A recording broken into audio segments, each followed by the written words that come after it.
किस्सा 1982 का है।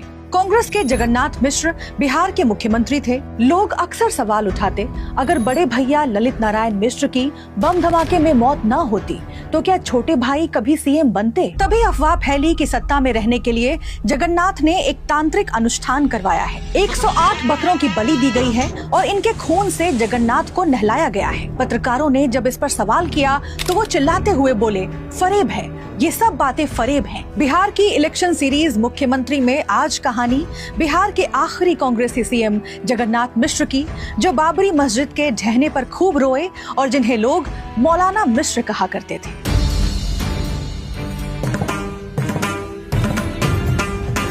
24 जून 1937 को सुपौल के बलुआ बाजार गांव में जगन्नाथ मिश्र का जन्म हुआ। पिता रविनंदन मिश्र जमींदार थे और आजादी की लड़ाई में शामिल थे। मां यमुना देवी घर परिवार संभालती थी। जगन्नाथ 5 भाइयों में सबसे छोटे थे। मिश्र का सबसे अधिक लगाव अपने बड़े भाई ललित नारायण से था। जगन्नाथ अपनी ऑटोबायोग्राफी बिहार बढ़कर रहेगा में लिखते हैं, मैंने शुरुआती पढ़ाई बलुआ बाजार से ही की। जब 9वीं कक्षा में था तो पिताश्री का देहांत हो गया। उनके बाद बड़े भाई ललित नारायण ने मेरी जिम्मेदारी संभाली।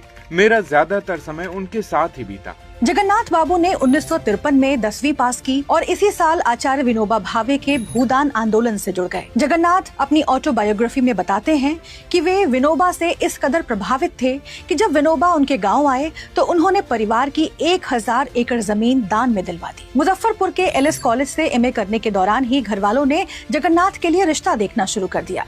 22 जून 1959 को वीना से उनकी शादी हुई, जो उसी कॉलेज में 10वीं की पढ़ाई कर रही थी। जगन्नाथ बाबू ने राजनीति का कहरा बड़े भाई ललित नारायण से ही सीखा। ललित कांग्रेस के कद्दावर नेता और केंद्र सरकार में मंत्री थे। 1970 में जगन्नाथ ने भी कांग्रेस ज्वाइन कर ली। मार्च 1972 के बिहार चुनाव में बड़े भाई की लामबंदी पर उन्हें झंझारपुर सीट से टिकट मिला। वे चुनाव जीतकर पहले केदार पांडे फिर अब्दुल गफूर की सरकार में मंत्री रहे। जगन्नाथ को अपने बड़े भाई की मजबूत राजनीतिक पकड़ का हमेशा लाभ मिला, लेकिन 2 जनवरी 1975 की घटना ने सब कुछ बदल कर रख दिया। केंद्रीय रेल मंत्री ललित नारायण मिश्र का समस्तीपुर जंक्शन पर हुए बम ब्लास्ट में निधन हो गया। जगन्नाथ भी इसमें बुरी तरह घायल हुए। आजादी के बाद किसी केंद्रीय मंत्री की हत्या की ये पहली घटना थी।